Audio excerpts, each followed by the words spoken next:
तो फिर आ गए। तुम बात क्यों नहीं मानते? तुम जंगलों में क्यों भटक रहे हो विक्रम?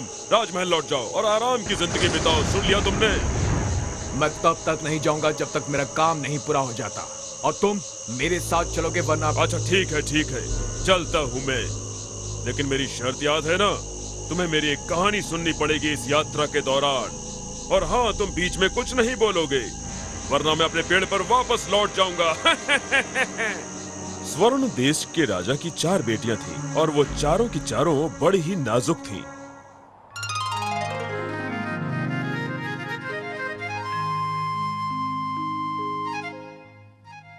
बड़ी राजकुमारी इतनी नाजुक थी कि सिर्फ चांद की रोशनी से उसकी त्वचा झुलस जाती, इसलिए वो हमेशा साए में रहती। दूसरी राजकुमारी इतनी नाजुक थी कि त्वचा पर अगर फूल की पंखुड़ी भी गिर जाती तो दाग पड़ जाता, इसलिए वो कभी बाहर ही नहीं जाती थी। तीसरी राजकुमारी तो हल्का सा शोर सुनकर भी बेहोश हो जाती थी, इसलिए उसके सामने सब धीरे धीरे बात करते थे। और चौथी राजकुमारी को अगर कोई छू भी लेता तो त्वचा पर दाग पड़ जाते थे। दासियों को इन राजकुमारियों का खास ध्यान रखना पड़ता था।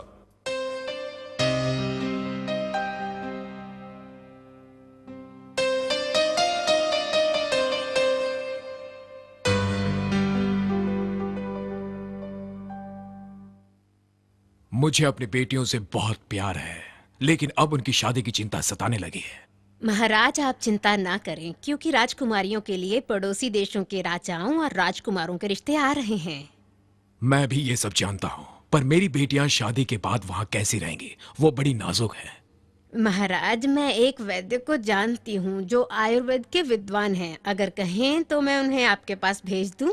क्या वो मेरी बेटियों का इलाज कर पाएगा? हाँ, कर लेंगे महाराज। अच्छा, ये तो अच्छी बात है। उन्हें कल ही बुला लो। जी ठीक है महाराज।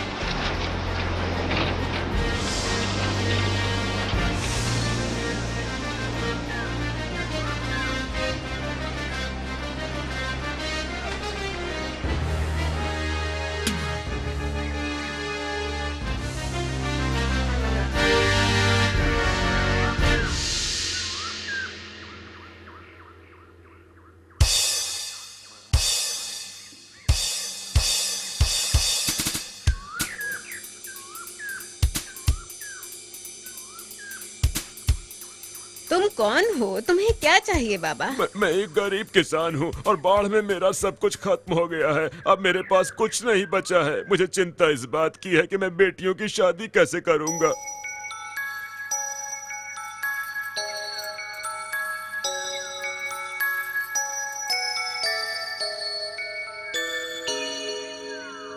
ये लो, ये सिक्के और गहने तुम रख लो। इन सब से तुम अपनी बेटियों की शादी कर देना। अगर हो सका तो मैं तुम्हारी और मदद करूंगी। धन्यवाद। किसी किस्म की चिंता मत करना।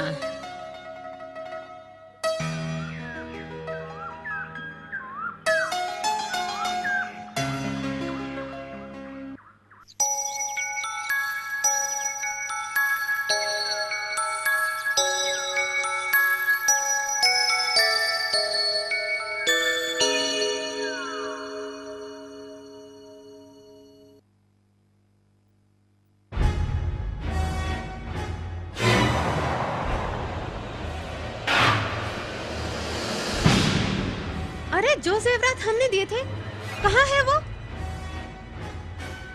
नहीं राजकुमारी, मैंने वो गहने एक जरूरतमंद को दे दिए। क्या? जो तोहफा हमने दिया तुमने किसी और को दे दिया? हाँ, इतनी हिम्मत तुम्हारी! हम तुम्हें नौकरी से निकालते हैं। जाओ यहाँ से और कभी अपना चेहरा मत दिखाना।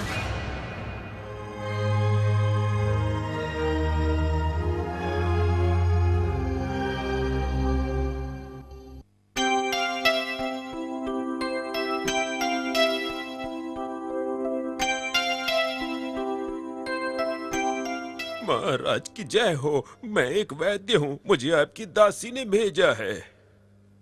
अरे हाँ, मुझे याद आया, आप आयुर्वेद के जानकार हैं। आपके बारे में बहुत सुना है मैंने। क्या आप मेरी बेटियों का इलाज कर पाएंगे? राजकुमारियों को क्या हुआ है? वो बड़ी नाजुक और कमजोर है।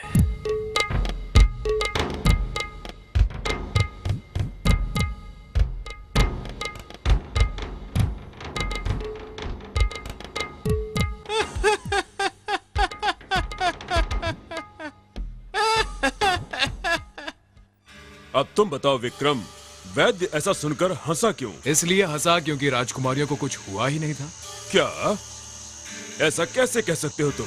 कुछ भी कहने से पहले ये जान लो कि कुछ महीने बाद क्या हुआ था।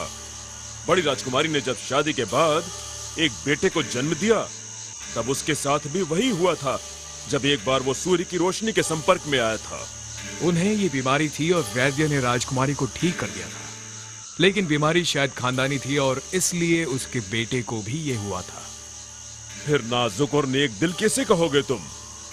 उस दासी को वो सच में नेक दिल और नाजुक थी।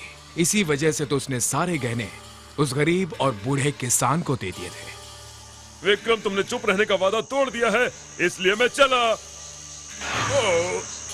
दुखता है। तुम मेरे साथ ऐसा क्यों कर रहे हो? क्योंकि तुम मेरे साथ चालबाजी कर रहे थे।